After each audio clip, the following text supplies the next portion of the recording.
대선에서 가장 유명해진 여론조사 전문가입니다. 네. 윈지 코리아 박시영 부대표 모시겠습니다.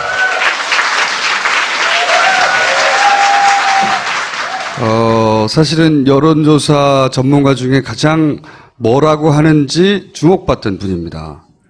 왜냐하면 지난 총선의 결과도 가장 정확하게 맞췄었고, 그리고 이번에는 이제 민주당을 말하자면 컨설팅 해준 회사예요. 깜깜이 기간 동안 한 일주일여. 네. 엄청난 변화가 있었죠, 실제로는. 뭐 엄청난 변화 없었는데. 아니 근데 그 깜깜이 기간 동안 숫자만 얘기 안 했지 네. 페북으로 다 얘기를 하시던데요. 그러니까요. 밑밥만 좀 던졌죠. 근데 네. 각 정당이나 언론사들이 조사를 다 하고 있었죠, 사실. 그렇죠. 예, 공표만 안 되는 조사였는데 특징이 뭐였냐면 5월 2일까지는 대개 이제 문재인 대표가 한 40% 내외에서 움직이지 않았습니까? 네. 그리고 이제 홍준표, 안철수 후보가 거의 붙었죠. 어떤 조사에서는 홍준표 후보가 앞선 조사다 몇 개 나왔고, 다수는 안철수 후보가 조금 더 앞선 조사가 많이 나왔었는데 그 이후로 홍준표 후보가 계속 줄곧 앞섰어요.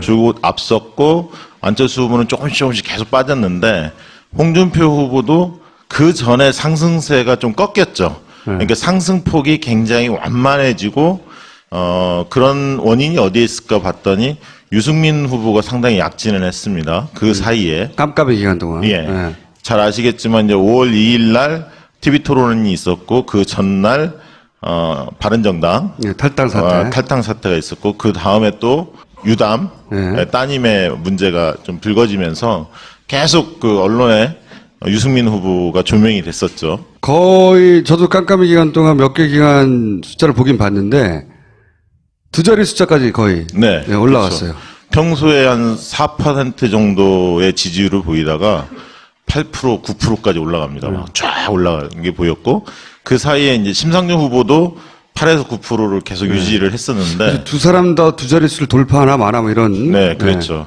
근데 이제 심상정 후보는 계속 정체에 있었고요. 유승민 후보는 계속 상승했는데 상승의 주요 계층이 누구였냐면 20대 남자였습니다. 그러니까 우리가 여론조사를 해보면 아마 통계표들을 다 보셨을 텐데 60대하고 20대의 부동층이 제일 많았습니다. 항상. 그래서 60대 어르신들 중에 부동층이 있었죠. 보수 후보 중에 누구를 지지할지 아직 결정하지 못했던 그 층이 있었고 20대 중에서 부동층은 특히 여성보다는 남성이 많았습니다. 그래서 조사를 해보면 20대 여성은 심상정 후보가 계속 급상승을 했습니다. 그래서 문재인 후보 다음에 2위를 거의 심상정 후보가 20대 여성에서는 지지를 받았었고요. 남성에서는 2위가 안철수 후보였는데 문재인 후보가 20대 여성에 비해서 남성이 급격하게 하락했었습니다. 왜냐하면 TV 토론 영향으로 20대 남성들이 상당히 부동층으로 확 빠지면서 문재인 여성가족부. 예, 그 발언도 있었죠. 그 발언 때문에 예, 있었고. 있었고 뭐 일부는 뭐 여성 고용 할당제 뭐 이 얘기도 합니다만 그러나 이제 인터뷰들을 해보면 그 중에 이제 20대 부동층들은 그 안보 보수층의 성향을 좀 띄었어요. 그래서 사드 문제나 이런 부분에 대한 찬성 의견들이 굉장히 강했고요. 그 층들이 유승민 후보 지지로 많이 옮겨갔었습니다. 그리고 그 층들은 공공일자리 81만 개보다는 4차 산업혁명 안철수 후보의 주장에 대해서 좀 더 호의적으로 느꼈던 층들이었거든요. 그래서 이제 그러면서 이제 유승민 후보가 딱 올라오면서 또 영남에서 대구 경북에서 서울에서 좀 유승민 후보가 뜨니까 그 언론이 조명하니까 대구 경북에서 숨죽였던 약간 그 새로운 보수의 길을 그 선호했던 층들이 목소리를 못 내다가 유승민 후보가 조명이 되니까 대구 경북에서도 유승민 후보의 지지율이 좀씩 오릅니다. 그러면서 홍준표 후보의 상승세를 좀 막았죠. 이제 그런 기간이 한 일주일 간 거예요, 사실은. 일주일 갔고, 그 사이 안철수 후보는 15%, 16%까지 쭉 빠집니다, 지지율이. 13%, 4%까지 빠진 것도 봤어요. 아, 그래요? 네. 저는 못 봤던 조사인데. 네. 그래서 15%가 넘지 못하나? 뭐 이런. 네. 왜냐하면 보통 이제 ARS 리얼미터나 이런 데들이 ARS 조사를 해보면 안철수 후보는 거의 16%에 계속 머물러 있었어요. 네. 그리고 예를 들면 홍준표 24, 뭐 문재인 44, 뭐 이런 식으로 ARS 조사는 주로 그렇게 나왔고, 전화면접 조사로 무선 안심번호, 저희는 이제 안심번호 조사를 많이 해봤는데, 전화면접 조사를 해보면 문재인 뭐 38, 그 다음에 예를 들면, 홍준표 19, 안철수 17, 뭐 이런 식으로 조사가 됐었습니다. 그걸 이제 백분율로 환산하고 보정작으로 하면 문재인 한 41, 그 다음에 홍준표 한 22, 안철수 한 18, 19 이렇게 나왔었는데요. 그게 이제 마지막 한 2, 3일 사이였는데 잘 아시겠지만 이제 마지막 뚜벅이 유세를 안철수 후보가 결의하지 않습니까? 그걸 안 했으면 10%대에서 끝났을 거예요. 저는 그거 안 했으면 15% 무너질 수도 있었다고 봅니다. 네, 맞아요. 그게 왜 영향을 끼치죠? 왜냐하면 안철수 후보를 좋아하는 분들은 새로운 정치, 새로운 기성정치와 다른 모습을 원했던 게 있거든요. 그러니까 안철수 후보가 지지율이 빠졌던 원인을 보면 대통령감이 아니다. 준비가 안 돼 있다. 이게 제일 큰 거고요, 사실은. 왜냐하면 중도 성향을 띄었기 때문에 그물을 넓게 치려면 자기중심 확보해야 하는데 그 부분에 대한 준비가 전혀 안 돼 있다라는 게 TV 토론에서 여실히 많이 드러났기 때문에 가장 크게 빠진 거였고요. 두 번째는 새로운 방식의 선거운동, 선거 캠페인을 하지 못했던 거죠. 네거티브 중심으로만 그 했었고요. 문모닝이 예. 그 안철수의 지지를 떨어뜨리는데 크게 기여했어요. 계속. 예, 그러니까 벽보가 굉장히 신선했잖아요, 처음에. 근데 그 다음에 검증공색, 그 다음에 유치원 발언, 1차 TV 토론에서 잘 대응하지 못하면서 지지율이 4월 10일 날 이후로 후보 등록일인 4월 15, 16 앞두고 한 5%쭉 빠집니다. 그러면서 이제 두 후보가 굉장히 접전이 일어났는데 그 일주일 사이에 15, 16일이 굉장히 중요한데 후보 등록 시점에 조사를 해보면 ARS 조사 같은 경우는 거의 한 12, 3%까지 벌어지고요. 전화면접 조사에는 한 7%? 그 정도까지 벌어집니다. 그러면서 이제 초반에 확 벌어지기 시작하면서 23일 날 잘 아시겠지만 선관 1차 토론회 그게 이제 저 때죠. MB 아바타 예. 그러니까 MB 앞에다 전에 꺾이는 게 유치원 발언. 예, 그때부터 네. 꺾인 거예요. 유치원 발언이 그로부터 피해를 입는 유권자층이 확 움직였어요. 그래서 생각보다 엄청나게 많이 빠졌거든요. 당황스러울 정도로. 그러니까 이제 저희가 포커스 그룹 인터뷰라고 FJ라는 심층 면접 조사를 많이 합니다. 왜냐하면 심층 면접 조사를 하면 어떤 것을 이야기할 때 태도가 변화되는지를 알 수가 있습니다. 그러니까 정성조사 방식인데요. 우리가 흔히 이렇게 이야기합니다. 만약에 정량조사, 전화조사나 ARS 조사만 한다면 내 마음속에 문재인이 51이고 만약에 안철수가 49라고 생각을 합시다. 비중을.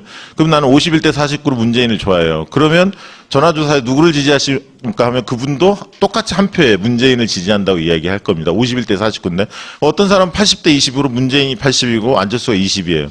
그런 사람은 예를 들면 거의 변할 가능성이 없잖아요. 예를 들면. 그러나 51대 49에 있는 사람은 약간만 다른 얘기나 아니 다른 소스를 들으면 언제든지 태도가 바뀔 수 있는 사람들이거든요.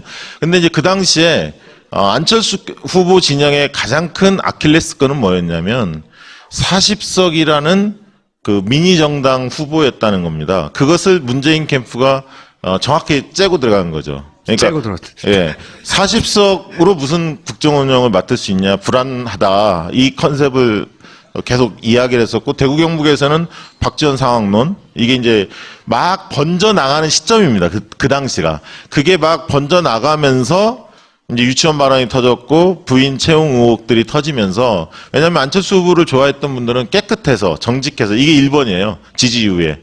근데 그런 측면에서 네거티브 공세들이 오면서 약간 덧칠이 됐고 그 이미지가 훼손됐고 그다음에 이제 유치원 발언을 보면서 준비가 덜 됐구나. 그런데 1차 TV 토론에서 굉장히 경색된 표정을 보여줬죠. 여유가 없고 이제 그러면서 그 당시에 이제 만 하더라도 그 안철수 후보가 맞짱 토론 이야기도 하지 않았습니까? 문재인 후보한테 그런 시점입니다. 그거 했으면 큰일 날 뻔했어요. 네. 1차 토론 본 다음에 이제 그 얘기 없어졌죠, 사실은. 원래 지지율이 빠질 때 한 번 정도 맞는 거는 조금 내려갔다가 충격을 흡수하고 다시 올라갈 수 있는데 이 연타로 맞은 거란 말이죠. 예. 연타로 계속 맞았는데 두 번째 그러니까 이제 유치원 발언 이후에 그 부인이 보좌관들에게 사적인 심부름을 시켰다. 이거에 대해서 부인이 캠프를 통해서 사과하고 안철수 후보는 부인과 같은 마음이다. 요 워딩으로 그냥 치고 나갔어요. 그렇죠. 내 부인이 끝까지. 사과했잖아. 그냥 뭐 이미 이런 사과했다고. 거였지. 그거는 사회생활한 성인들은 한 번쯤은 직관적으로 겪는 일이거든요. 그래서 그게 뭔지 알아요. 캠프가 그보다 훨씬 적극적으로, 후보가 적극적으로 대응을 했었어야 되는데, 국민의당 캠프는 내가 말했잖아. 옛날 민주당 못할 때 버전이라고. 그런 일이 있을 때마다 제대로 대응을 한 적이 한 번도 없어요. 사실은. 네.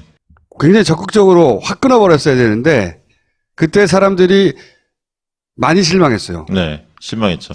그래서 이제 조사를 해보면, FCI를 해보면, 각 후보별로 5명을 제시하고 대통령감이 누구냐라고 평가를 받아봅니다. 그러면 본인들이 지지를 하는 후보든 안 하든 대통령감이 누구냐에 대해서 손을 들거든요. 들어보면 이렇게 평균을 내보면 문재인 후보가 압도해요. 대통령감이라는 거는. 그 얘기는 뭐냐면 대통령으로서 기본 자질은 돼 있다. 준비돼 있다. 그러나 나는 저 사람의 성향이 마음에 안 들고 뭐가 마음에 안 들어서 난 지지를 안 할 뿐이야. 이렇게 생각을 하는데 안철수 후보는 호감도는 굉장히 높지만 대통령감이냐 아니냐 물어보면 지지하는 사람들 손을 못 듭니다. 그런 와중에 TV 토론이 딱 터진 거예요. 확신이 드는 거죠. 그렇죠. 그러니까 저분은 사람은 좀 좋은 것 같은데 선량한 분인 것 같긴 공부도 한데. 많이 했고, 네네. 올바르게 살았고, 성공도 한 거. 교과서에도 나오고. 네. 예. 좋은 사람인 이미지가 있었는데, 그렇지만 능력이 좀 부족한 건 사람들이 도와주면 될 거야. 이렇게 생각하다가, 네. 도와줘도 안 되겠는데? 그게 이제 굉장히 큰 부분이요. 그래서 사실은 저는 이제 페이스북에 그 얘기를 했지만 23일날 토론회가 사실 이번 대선 거의 끝난 거나 다름없었거든요. 그러니까 23일 토론이 그만큼 중요했던 거예요. MB 아바타. 예. 그 이후에 여론조사 결과가 15%에서 20%로 확 벌어집니다. 차이가, 1, 2 차이가. 미국, 정치, 우리말을 잘하는 전문가 있어요. 근데 그 양반이 그 토론을 봤어요. 토론을 보고 하는 말이 저것은 정치 토론의 101인데, 그러니까 첫 장 1번에 나오는 절대 스스로 부정적인 네거티브한 자기 표현을 하면 안 되는 건데 저거는 캠프에서 저렇게 했을 리가 없을 것 같다. 도저히 이해가 가지 않는다고. 이번에 사실 여성분들 이야기 들어보면 심상정 후보에 대해서 굉장히 좋아합니다. 40대, 50대 여성분들도. 왜냐하면 박근혜 때문에 손해봤다는 거예요, 심상정이. 여성 대통령이 망쳐놔서. 그러나 다음 선거 때 심상정을 주목할 수 있다. 긍지를 느낀다. 이런 얘기 많이 해요. 그러니까 똑똑한 여자, 다른 대선 후보들을 막 압도하는 똑똑한 여자, 여기에 호감을 느끼는 여성층이 많이 근데 있어요. 이제 심상정 후보가 사실은 마지막 선거 전략을 잘못 썼다고 저는 봅니다. 그거 저도 그렇게 생각해요. 예. 아이, 똑똑하네. 왜냐하면 예. 5차 토론과 거기서 완전히 망쳐놓은 거죠. 그 이후에 망해버렸어요. 제가 오늘 아침에 노회찬 의원하고도 그 얘기했는데 잘 나갔거든요. 4차까지. 굉장히 당당하고 그러니까 이 쟁쟁한 대권 후보가 된 남자들을 막 호령하고 말이지. 가르치고. 그런데 5차에서 저는 그 이유를 그렇게 봅니다. 욕심이 생겼다고.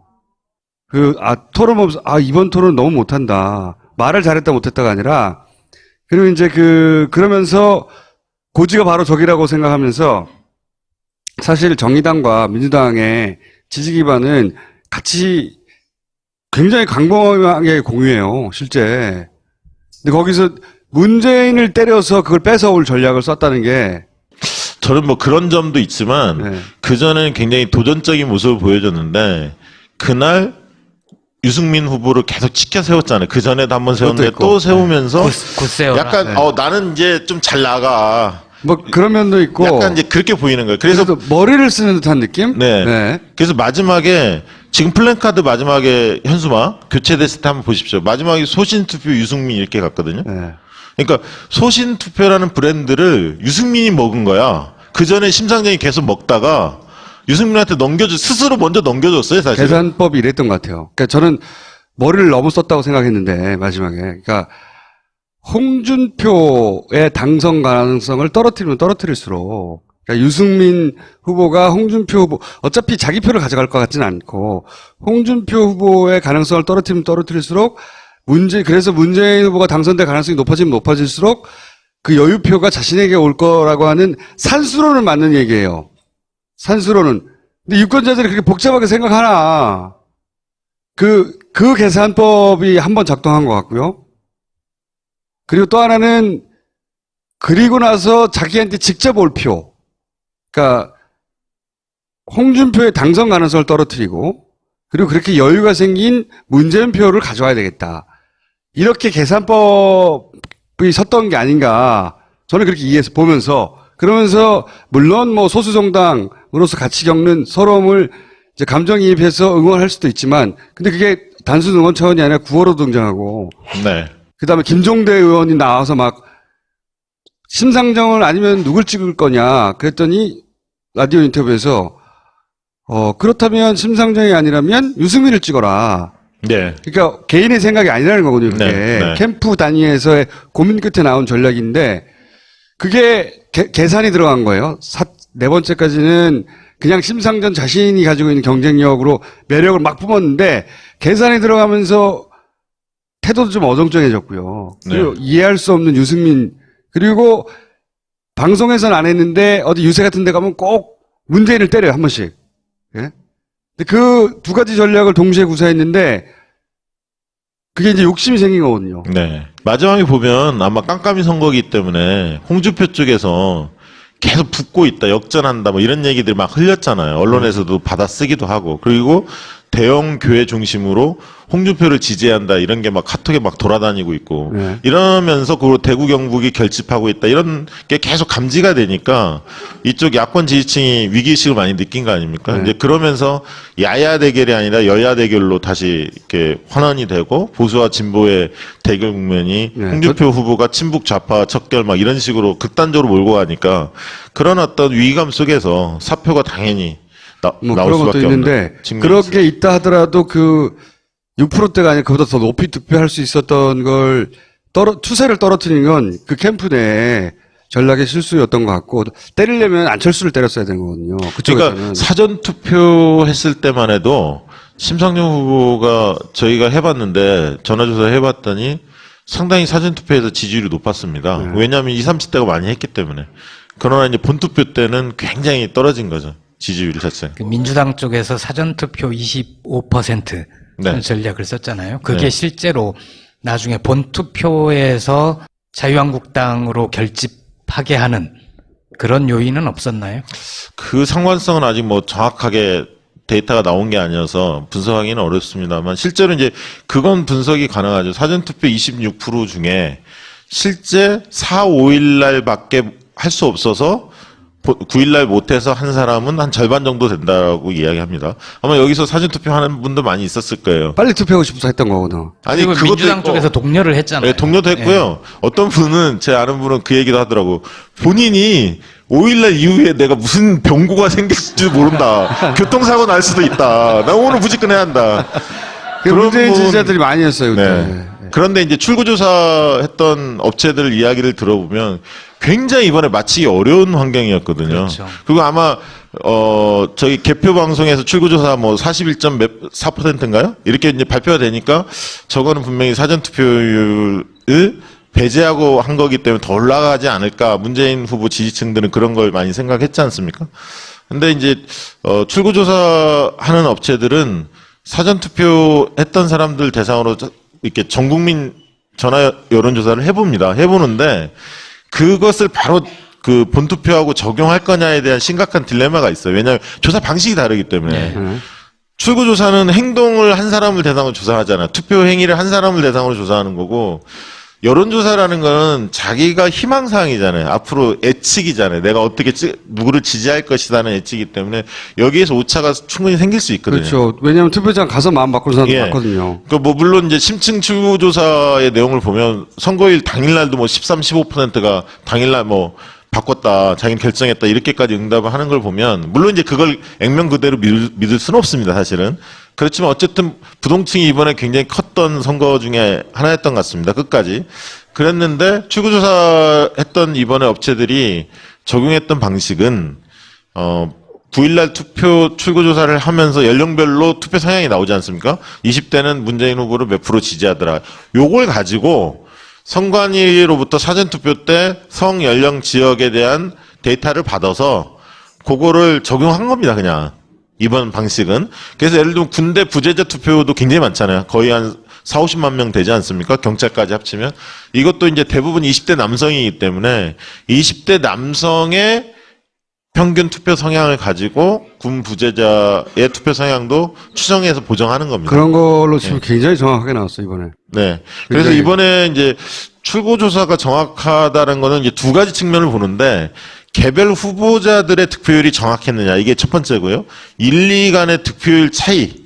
이게 정확하냐. 이게 이제 두 가지 측면을 같이 보는데 이번 출구조사는 두 가지 다 굉장히 적중률이 높았습니다. 굉장히 높아요. 저도 맞추기 어려울 거라고 생각했거든요. 변수가 너무 많고 네, 네. 마지막 날 변하는 사람도 많고 특히 안철수 깜깜이 기간 동안 안철수 후보는 하락세였고 굉장히 홍준표 후보는 상승세였고 게다가 상승세는 아니었는데 상승하다 꺾였죠. 꺾였죠. 예. 꺾였죠. 예. 근데 그 기간 동안 또 유승민 후보가 막 두 자릿수로 막 올라가기도 하고 심상정 후보도 막 9% 가까이 나오고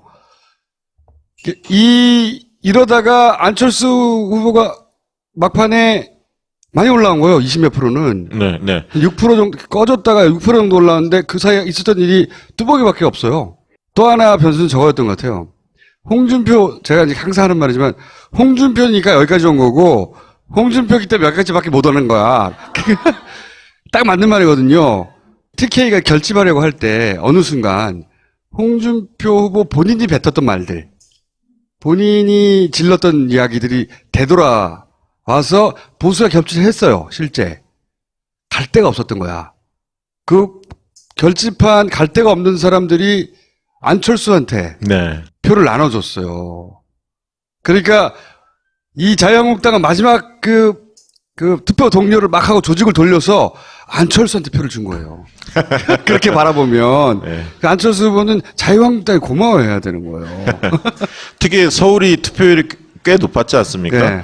78.6인가 이렇게 나와서 보통 이제 기억하실지 모르지만 전국 선거에서 서울은 늘 평균보다 떨어졌었습니다. 네. 근데 이번에 77.2였는데 78.6인가 이렇게 높았거든요, 서울이. 굉장히 높았던 거죠. 그건 저는 뭐 그거는 촛불 집회 때문이라고 봅니다. 거기에서 많이 이제 광화문 집회였잖아요. 각성이 된 거죠, 많은 분들이. 예.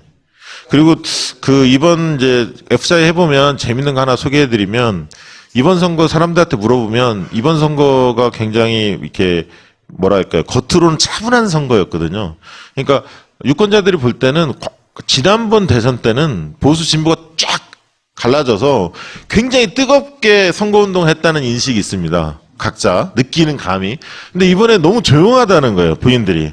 유세차도 별로 보이는 것 같지도 않고. 그럼 왜 그러냐 물어봤더니 이런 얘기를 합니다. 50대 여성들은 40, 50대 여성들은 이미 탄핵 과정에서 주변 분들하고 세게 싸운 거야. 탄핵 찬반에 대해서 막 너무 싸워서 이제 그 정치 얘기를 하고 싶지가 않고 내 정치적 의사를 피력했을 때 상대가 어떤 반응을 보일지 알기 때문에 과거에 지난 대선 때는 50대들 기억나실 겁니다. 단톡방에 일방적 박근혜 후보 홍보하는 글들이 막 도배됐었거든요. 이번에 그게 없었던 거예요. 그러니까 나랑 아주 정치적 성향이 같은 사람끼리만 나누지 약간 섞여 있는 무리에서는 정치 얘기를 안 하는 겁니다. 탄핵 때문에.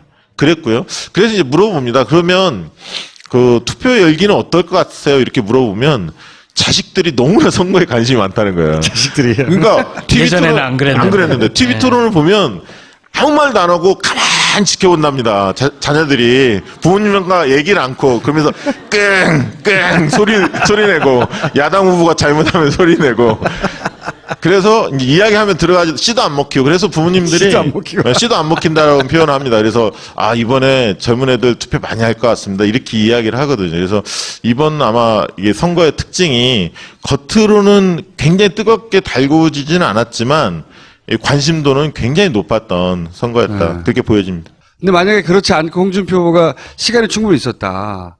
그래서 이렇게 극단적인 전략을 쓰지 않았어도 됐다. 천천히 차곡차곡 올라올 시간이 있었다. 그럼 저는 30% 넘어갔을 거라고 봅니다. 한 달만 더 있었으면. 아니 그렇게 안 쓰더라도 홍준표이기 때문에 안 되는 거예요.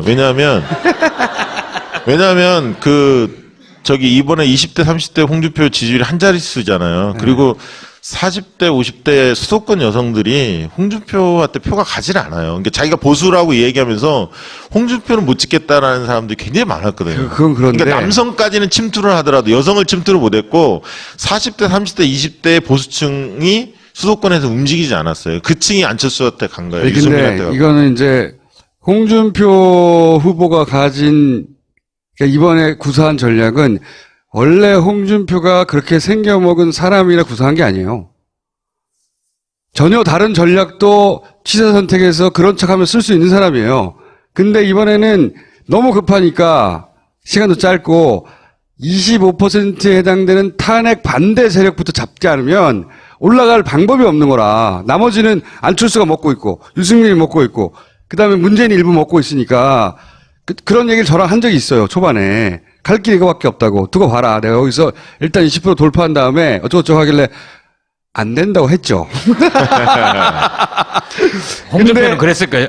저놈이 안 된다고? 그럼 되겠네? 하고 했을 거예요. 그 지난 연말부터 한번 몇 가지만 좀 짚어봤으면 좋겠는데요. 그러니까 문재인 후보가 굉장히 위험했던 순간들이 있었습니다. 그것도 사실은. 한번 짚어보죠. 네. 자, 그 문재인 후보가 10월달에 작년 10월달에 국민성장이라는 싱크탱크를 발표했습니다. 그래서 경제 쪽을 뭔가 승부를 보려고 일자리 문제 이 부분에 대해서 이제 드라이브를 걸었는데 한 500명 학자들. 그렇죠. 막 그 메모드 학자들 유용을 과시하면서 이제 그랬는데 아니 그 부분들은 당연히 필요하죠. 근데 그 당시만 해도 문재인 후보는 집토끼 전략보다는 산토끼 전략이 굉장히 심취해 있었어요. 그러니까 외연을 확장해야 한다는 강박관념이 있었고 하도 외연 그 확장성이 네. 없다고 그러니까. 그리고 네. 경제에 약하다는 얘기들을 하도 들어서 경제로 뭔가 승부를 봐야 한다 이렇게 생각하신 것 같아요. 근데 이제 그 당시에 시대 정신을 조사를 해보면 공정과 정의가 더 높게 나왔었거든요. 경제적 이슈보다는. 그 와중에 최순실 사건, 국정농단 사건이 터진 겁니다, 사실은. 터져서 이제 자연스럽게 이제 그쪽으로 점점 갈 수밖에 없는 환경이 됐던 거고요. 그런데 이제 그 와중에 어쨌든 이재명 시장이 굉장히 선명성을 드러내면서 지지율이 막 고공상진한. 그렇죠. 고구마 사이다. 예. 네. 그러면서 이제 문재인 후보가 뒤늦게 사실은 당과 보조를 맞추시다가 본인도 선명성을 강조하는 쪽으로 바꿉니다. 그러면서 공정과 정의를 강조하기 시작해요. 근데 여기서 중요한 것은 안철수 후보 측의 선거 전략이에요. 그게 뭐냐면 안철수 후보는 그 전에 트레이드 마크 중에 하나가 공정사회였거든요. 그러니까 안철수 후보 생각나는 것 중에 하나는 그런 어떤 벤처, IT 이런 것도 있지만 공정사회, 공정성 이 부분이 굉장히 갖고 있는 장점 중에 하나였는데 이 부분이 없어지기 시작해요. 안철수 후보로 보십시오. 이번 선거 과정에서 안철수 후보는 4차 산업혁명, 미래에 대한 이야기하고 끝났습니다. 사실 선거가. 정말 어울리지 않는 옷을 입었던 거예요. 애초에 안철수는 20, 30대, 특히 20대의 열광을 바탕으로 탄생하는 신드롬이었는데 문재인 후보 조금만 이어가겠습니다. 네. 더. 그래서 이제 공정과 정의에 대한 것을 많이 이야기하면서 개혁 적임자 이걸 막 들고 나왔지 않습니까? 그 적폐청산의 적임자 이 부분 가지고 사실 캠페인을 오래 했었고 그러면서 사실은 위기가 찾아올 뻔했던 게 첫 번째 위기는 뭐였냐면 탄핵 이후에 통합의 정서가 강화될 거다라고 많은 사람들이 예측을 했었어요. 네. 근데 탄핵이 딱 됐는데 박근혜가 불복하는 거야. 네. 그러니까 사람들이 열이 받았어. 네. 이거 이러다 안 되겠다. 이거 완전히 갈아엎어야겠구나. 좀 더 청산, 적폐청산을 강하게 드라이브를 걸어야겠구나라는 민심이 형성이 된 겁니다. 다행스럽게. 그러면서 문 후보가 가지고 있었던 그 정체성, 그 트레이드마크가 계속 살아갔어요. 네. 살아가면서 문 후보는 이제 그 뒤에 어떻게 가냐면 정권 교체냐 아니냐의 싸움을 붙었죠. 저기 안철수 후보하고. 그러면서 정권 연장에 대한 프레임을 굉장히 강화합니다. 그래도 홍준표나 바른정당과 손을 못 잡게 이 쐐기를 좀 박아놓죠. 몇 번. 박아놓고 그 다음에 뭘로 가냐면 준비된 후보로 승부를 건 거예요. 사실은. 이번 대선은 준비된 후보 든든한 대통령으로 승부를 건 겁니다. 그래서 안정감을 강화하면서 50대한테 안정감을 줬고 안보 전략에 있어서 진보가 수세적인 방식이 아니라 오히려 진짜 안보, 가짜 안보 논쟁을 짚으면서 공세적으로 나갔고요.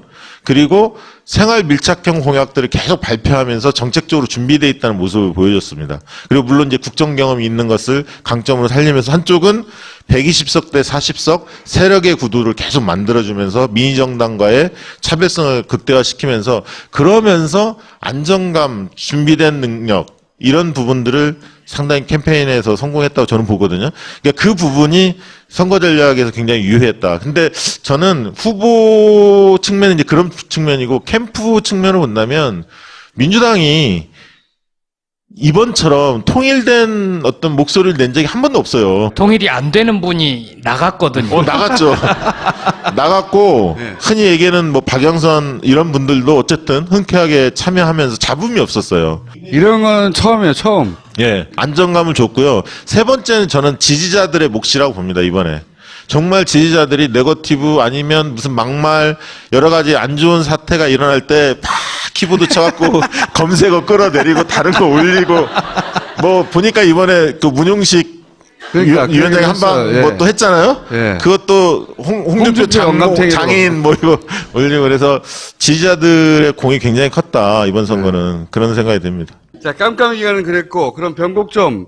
그러니까 위기의 순간은 탄핵 전후였고, 그리고 변곡점은 안철수 후보 입장에서는 그러면 토론회, 아바타, 거기서 끝났다. 그 아바타의 끝이 났는데 너무 아픈 게 안철수 후보는 11일부터 16일까지 그 일주일에서 골든 크로스를 완전히 일으켰어야 사실은 안철수 그렇죠. 후보가 거머쥘 수가 있었죠. 왜냐하면 세력이라는 게 약했고 그럼 본선거 들어가면 당연히 정당 대결이 들어가기 때문에 밀릴 수밖에 없는데 그런 이제 바람에 의한 선거를 해야 했는데 그러지 못했고 검증 공세에 그 당혹스러운 것들이 다 드러났었고 캠페인의 차별성을 보여주지 못하면서 기성 정치와 다를 게 없다는 그리고 결정타는 이제 23일 날 대통령감이 아니라는 것을 대국민 앞에서 유례없는 TV 시청률이 38%인가 그랬잖아요. 그러니까 그게 다 드러나니까 아니 안철수 지지자들 만나고 보면 그때 F자이 해봤거든요. 그러니까 지지 강도 확 떨어지는 거예요. 그날 그리고 그 갑철수 MB 아바타 얘기만 나온 게 아니에요. 그날은 수미 쌍관이었어요, 완전히. 그것도 했고, 그 다음에 이제 당시 문재인 후보가 이제 황당해하며 자꾸 나한테 그러냐고. 그럴 때 그러면 제가 MB 아바타 아닌 거 확인해 주시는 거죠? 이것도 상상지 못했던 한 방울 더 쳐주시는 막. 네, 그리고 그것도 있었죠. 그 안철수 후보의 공약 중에서 학제 개편이 굉장히 호응을 얻었었어요. 사실 TV 토론에 유승민 논란 후보가- 되기 전까지는. 근데 이제 TV 토론에서 그게 논란이 되면서 굉장히 그 예산도 많이 들어가고 현실적으로 불가능하다 이런 것들이 국민들한테 알려졌잖아요. 그거를 유승민 후보가 계속 집요하게 파고들었죠. 네. 근데 그걸 이제 적절하게 대응하지 못했다고 생각한 것 같아요. 근데 정책으로 붙어서 유승민을 이기기 어려우니 아마 그리고 또 유승민 후보가 너무 집요하게 구는 게 있어요. 항상 보면. 다른 후보들한테도 징하다 이런 느낌이 있거든요. 그러니까 징하다 하는 느낌이 들 때 너무 하십니다. 너무 그만 괴롭히라고 단호하게 끊어라. 이런 걸 미리 생각하고 온 거예요. 제가 보기에는 준비했어요. 확실히. 그런데 아직 징하게 들어오지 않았는데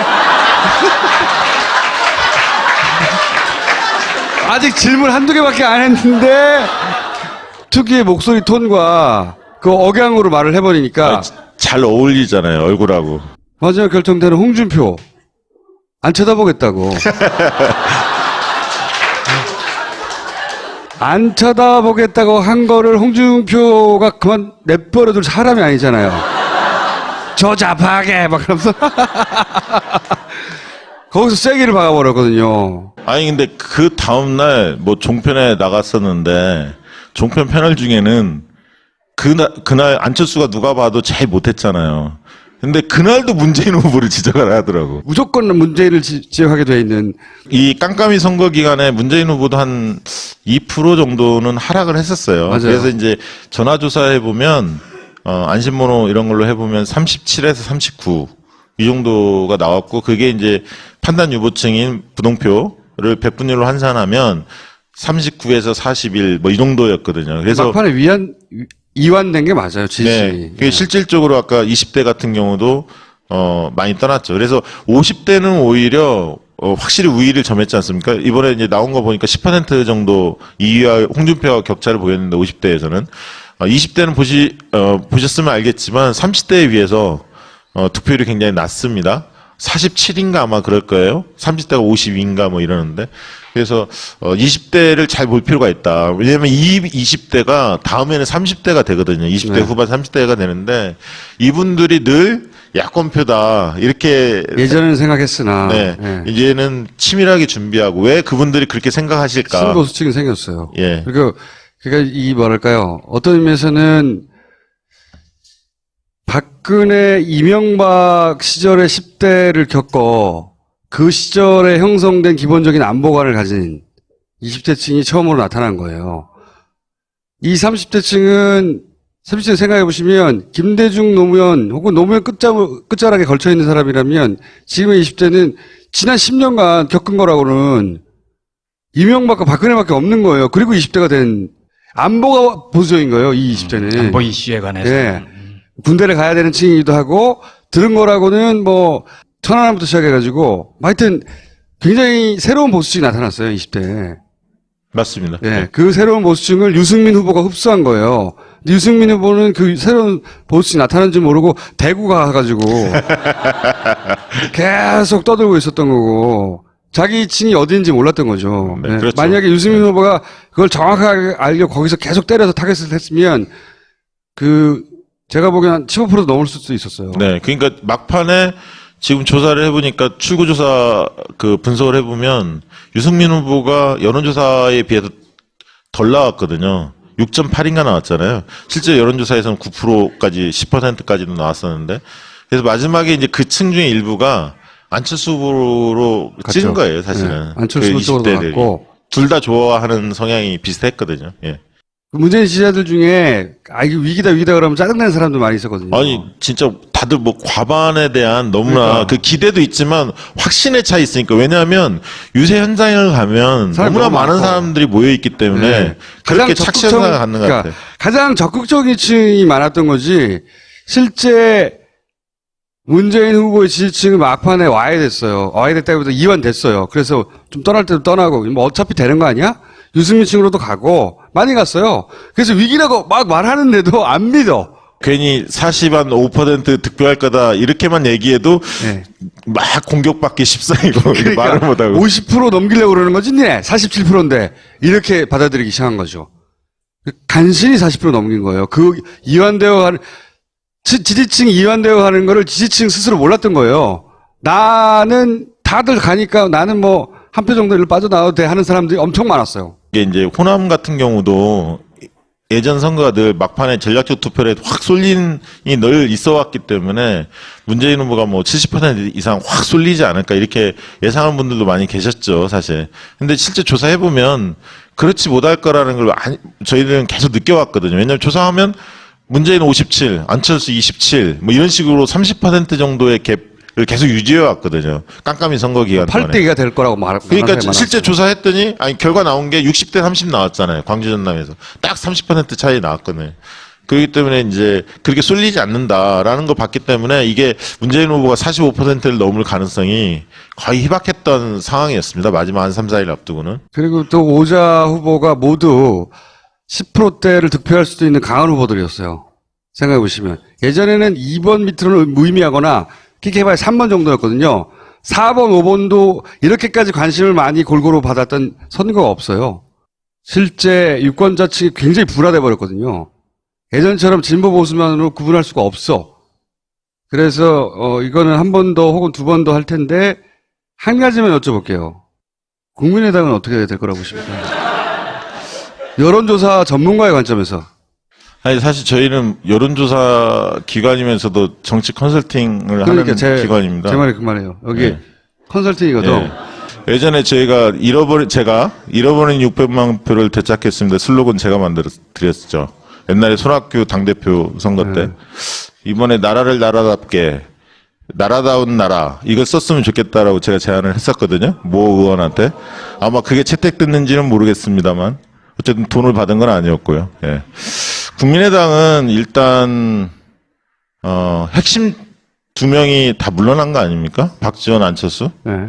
그렇기 때문에 지도 체계의 공백 상태가 실질적으로 있죠. 다른 사람이 들어선다고 해서 해결될 문제는 아닌 것 같고요. 중량감이 너무 차이가 나니까요. 네. 그리고 실제로 지금부터는 이제 지방선거를 고민하기 시작할 텐데, 이번 이제 호남도뿐만 아니라 사실은 민주당에 있는 사람들도 지금의 다당제가 계속 지속되기를 바랄 겁니다.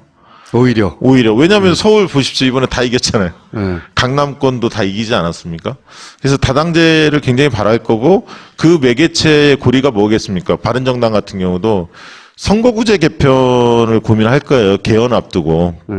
그러면 중대선거구제 이런 부분들에 대한 매개가 될 수도 있습니다. 네. 예를 들면 독일식 정당방무제 이런 거. 이게 떡밥일 수도 있죠. 예를 들면 그 지금의 다당제를 운영할 수 있는 떡밥이 될 수도 있을 텐데 어쨌든 굉장히 혼란스러울 텐데 살아남을 것이다. 살아남기를 아니 저는 유지했으면 좋겠어요. 왜냐하면 선거 시장이 커집니다. 다당제가 돼야 좋은 사회예요. 저희 같은 데 먹고 살 수가 있거든. 그러면 국민의당이 아니라 안철수 후보가 사는 길 혹은 안철수 후보가 이렇게 하면 안 된다고. 일단 돈을 많이 들고 저희 회사를 찾아오십시오. 새로운 층이 생겼어요. 새로운 층을 이해하지 못하면 신문이고 뭐고 간에 다 이상한 데만 때리는 거예요. 다. 맨날 하던 대로만 때리고. 오래된 미디어들이 이상한 소리들 많이 하거든요. 엉뚱한 데를 때리고 있어요. 뭐 하여튼 그런 걸 이해해보자는 거니까 또 모시기로 하겠습니다. 감사합니다. 네, 감사합니다. 그 문모닝이 예. 그 안철수의 지지를 떨어뜨리는데 크게 기여했어요. 계속. 예, 그러니까 벽보가 굉장히 신선했잖아요, 처음에. 근데 그 다음에 검증공색, 그 다음에 유치원 발언, 1차 TV 토론에서 잘 대응하지 못하면서 지지율이 4월 10일 날 이후로 후보 등록일인 4월 15, 16 앞두고 한 5%쭉 빠집니다. 그러면서 이제 두 후보가 굉장히 접전이 일어났는데 그 일주일 사이에 15, 16일이 굉장히 중요한데 후보 등록 시점에 조사를 해보면 ARS 조사 같은 경우는 거의 한 12, 13%까지 벌어지고요. 전화면접 조사에는 한 7%? 그 정도까지 벌어집니다.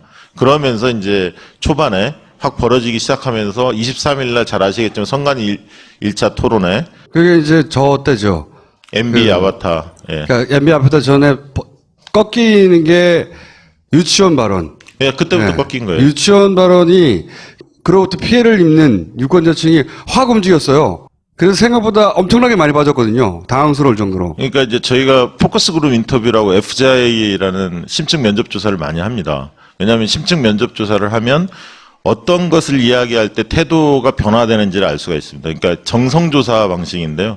우리가 흔히 이렇게 이야기합니다. 만약에 정량조사, 전화조사나 ARS 조사만 한다면 내 마음속에 문재인이 51이고 만약에 안철수가 49라고 생각을 합시다. 비중을.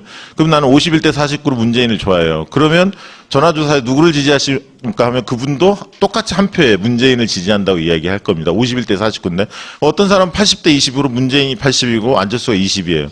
그런 사람은 예를 들면 거의 변할 가능성이 없잖아요. 예를 들면. 그러나 51대 49에 있는 사람은 약간만 다른 얘기나 아니 다른 소스를 들으면 언제든지 태도가 바뀔 수 있는 사람들이거든요. 근데 이제 그 당시에 안철수 후보 진영의 가장 큰 아킬레스건은 뭐였냐면 40석이라는 그 미니 정당 후보였다는 겁니다. 그것을 문재인 캠프가 정확히 째고 시간 동안 몇 개 기간 숫자를 보긴 봤는데 두 자리 숫자까지 거의 네, 올라갔어요. 그렇죠. 평소에 한 4% 정도의 지지율을 보이다가 8%, 9%까지 올라갑니다. 쫙 올라가는 게 보였고 그 사이에 이제 심상정 후보도 8에서 9%를 계속 유지를 했었는데 두 사람 다 두 자릿수를 돌파하나 마나 뭐 이런. 네, 그렇죠. 근데 이제 심상정 후보는 계속 정체에 있었고요. 유승민 후보는 계속 상승했는데 상승의 주요 계층이 누구였냐면 20대 남자였습니다. 그러니까 우리가 여론조사를 해보면 아마 통계표들을 다 보셨을 텐데 60대하고 20대의 부동층이 제일 많았습니다. 항상. 그래서 60대 어르신들 중에 부동층이 있었죠. 보수 후보 중에 누구를 지지할지 아직 결정하지 못했던 그 층이 있었고 20대 중에서 부동층은 특히 여성보다는 남성이 많았습니다. 그래서 조사를 해보면 20대 여성은 심상정 후보가 계속 급상승을 했습니다. 그래서 문재인 후보 다음에 2위를 거의 심상정 후보가 20대 여성에서는 지지를 받았었고요. 남성에서는 2위가 안철수 후보였는데 문재인 후보가 20대 여성에 비해서 남성이 급격하게 하락했었습니다. 왜냐하면 TV 토론 영향으로 20대 남성들이 상당히 부동층으로 확 빠지면서 문재인 여성가족부. 예, 그 발언도 있었죠. 그 발언 때문에 예, 있었고. 뭐 일부는 뭐 여성 고용 할당제 뭐 이 얘기도 합니다만 그러나 이제 인터뷰들을 해보면 그 중에 이제 20대 부동층들은 그 안보 보수층의 네. 성향을 좀 띄었어요. 그래서 사드 문제나 이런 부분에 대한 찬성 의견들이 굉장히 강했고요. 그 층들이 유승민 후보 지지로 많이 옮겨갔었습니다. 네. 그리고 그 층들은 공공일자리 81만 개보다는 4차 산업혁명 안철수 후보의 주장에 대해서 좀 더 호의적으로 느꼈던 층들이었거든요. 그래서 이제 그러면서 이제 유승민 후보가 딱 올라오면서 또 영남에서 대구 경북에서 서울에서 좀 유승민 후보가 뜨니까 그 언론이 들어간 거죠. 째고 들었죠. 예, 40석으로 무슨 국정 운영을 맡을 수 있냐 불안하다 이 컨셉을 계속 이야기를 했었고 대구 경북에서는 박지원 상황론 이게 이제 막 번져 나가는 시점입니다. 그 당시가 그게 막 번져 나가면서 이제 유치원 발언이 터졌고 부인 채용 의혹들이 터지면서 왜냐하면 안철수 후보를 좋아했던 분들은 깨끗해서 정직해서 이게 1번이에요. 지지 이후에. 근데 그런 측면에서 네거티브 공세들이 오면서 약간 덧칠이 됐고 그 이미지가 훼손됐고 그다음에 이제 유치원 발언을 보면서 아 준비가 덜 됐구나. 그런데 1차 TV 토론에서 굉장히 경색된 표정을 보여줬죠. 여유가 없고 이제 그러면서 그 당시에 이제 만 하더라도 그 안철수 후보가 맞짱 토론 이야기도 하지 않았습니까? 문재인 후보한테 그런 시점입니다. 그거 했으면 큰일 날 뻔했어요. 네. 1차 토론 본 다음에 이제 그 얘기 없어졌죠, 사실은. 원래 지지율이 빠질 때 한 번 정도 맞는 거는 조금 내려갔다가 충격을 흡수하고 다시 올라갈 수 있는데 이 연타로 맞은 거란 말이죠. 예. 연타로 계속 맞았는데 두 번째 그러니까 이제 유치원 발언 이후에 그 부인이 보좌관들에게 사적인 심부름을 시켰다. 이거에 대해서 부인이 캠프를 통해서 사과하고 안철수 후보는 부인과 같은 마음이다. 요 워딩으로 그냥 치고 나갔어요. 그렇죠. 내 부인이 끝까지. 사과했잖아. 그냥 뭐 이미 이런 사과했다고. 거지. 그거는 사회생활한 성인들은 한 번쯤은 직관적으로 겪는 일이거든요. 그래서 그게 뭔지 알아요. 캠프가 그보다 훨씬 적극적으로, 후보가 적극적으로 대응을 했었어야 되는데, 국민의당 캠프는 내가 말했잖아. 옛날 민주당 못할 때 버전이라고. 그런 일이 있을 때마다 제대로 대응을 한 적이 한 번도 없어요. 사실은. 네. 굉장히 적극적으로 확 끊어버렸어야 되는데 그때 사람들이 많이 실망했어요. 네. 실망했죠. 그래서 이제 조사를 해보면 FCI를 조명하니까 대구 강북에서 숨죽였던 약간 그 새로운 보수의 길을 선호했던 층들이 목소리를 못 내다가 유승민 후보가 조명이 되니까 대구 경북에서도 유승민 후보의 지지율이 좀씩 오릅니다. 그러면서 홍준표 후보의 상승세를 좀 막았죠. 이제 그런 기간이 한 일주일 간 거예요, 사실은. 일주일 갔고, 그 사이에 안철수 후보는 15%, 16%까지 쭉 빠집니다, 지지율이. 13%, 4%까지 빠진 것도 봤어요. 아, 그래요? 네. 저는 못 봤던 조사인데. 네. 그래서 15%가 넘지 못하나? 뭐 이런. 네. 왜냐하면 보통 이제 ARS 리얼미터나 이런 데들이 ARS 조사를 해보면 안철수 후보는 거의 16%에 계속 머물러 있었어요. 네. 그리고 예를 들면 홍준표 24, 뭐 문재인 44, 뭐 이런 식으로 ARS 조사는 주로 그렇게 나왔고 전화면접 조사로 우선 안심번호, 저희는 이제 안심번호 조사를 많이 해봤는데 전화면접 조사를 해보면 문재인 뭐 38, 그 다음에 예를 들면 홍준표 19, 안철수 17, 뭐 이런 식으로 조사가 됐었습니다. 그걸 이제 백분율로 환산하고 보정작으로 하면 문재인 한 41, 그 다음에 홍준표 한 22, 안철수 한 18, 19 이렇게 나왔었는데요. 그게 이제 마지막 한 2, 3일 사이였는데 잘 아시겠지만 이제 마지막 뚜벅이 유세를 안철수 후보가 결의하지 않습니까? 그걸 안 했으면 10%대에서 끝났을 거예요. 저는 그거 안 했으면 15% 무너질 수도 있었다고 봅니다. 네, 맞아요. 그게 왜 영향을 끼치죠? 왜냐하면 안철수 후보를 좋아하는 분들은 새로운 정치, 기성 정치와 다른 모습을 원했던 게 있거든요. 그러니까 안철수 후보가 지지율이 빠졌던 원인을 보면 대통령감이 아니다. 준비가 안 돼 있다. 이게 이제 제일 큰 거고요, 사실은. 왜냐하면 중도 성향을 띄었기 때문에 그물을 넓게 치려면 자기 중심 확보해야 하는데 그 부분에 대한 준비가 전혀 안 돼 있다라는 게 TV 토론에서 여실히 많이 드러났기 때문에 가장 크게 빠진 거였고요. 두 번째는 새로운 방식의 선거운동, 선거 캠페인을 하지 못했던 거죠. 네거티브 중심으로만 했어요. 대선에서 가장 유명해진 여론조사 전문가입니다. 네. 윈지 코리아 박시영 부대표 모시겠습니다.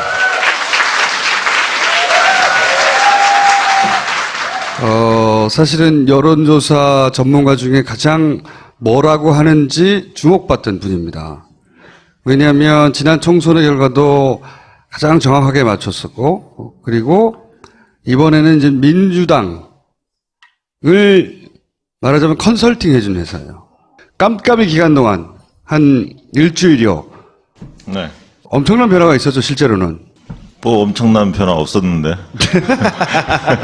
아니 근데 그 깜깜이 기간 동안 숫자만 얘기 안 했지 네. 페북으로 다 얘기를 하시던데요. 그러니까요. 밑밥만 좀 던졌죠. 근데 네. 각 정당이나 언론사들이 조사를 다 하고 있었죠, 사실. 그렇죠.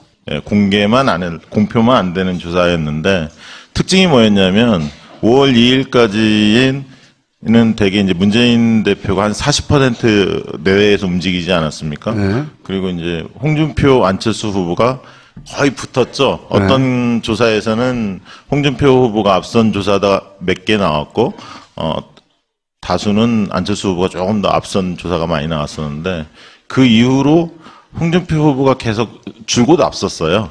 줄곧 앞섰고 안철수 후보는 조금씩 계속 빠졌는데 홍준표 후보도 그 전에 상승세가 좀 꺾였죠. 그러니까 상승폭이 굉장히 완만해지고 그런 원인이 어디에 있을까 봤더니 유승민 후보가 상당히 약진을 했습니다. 그 사이에. 깜깜이 기간 동안. 예. 네. 잘 아시겠지만 이제 5월 2일 날 TV 토론이 있었고 그 전날 바른정당 예, 탈당 사태. 탈당 사태가 있었고 그 다음에 또 유담 네. 따님의 문제가 좀 불거지면서 계속 그 언론에 유승민 후보가 조명이 됐었죠. 거의 저도 깜깜이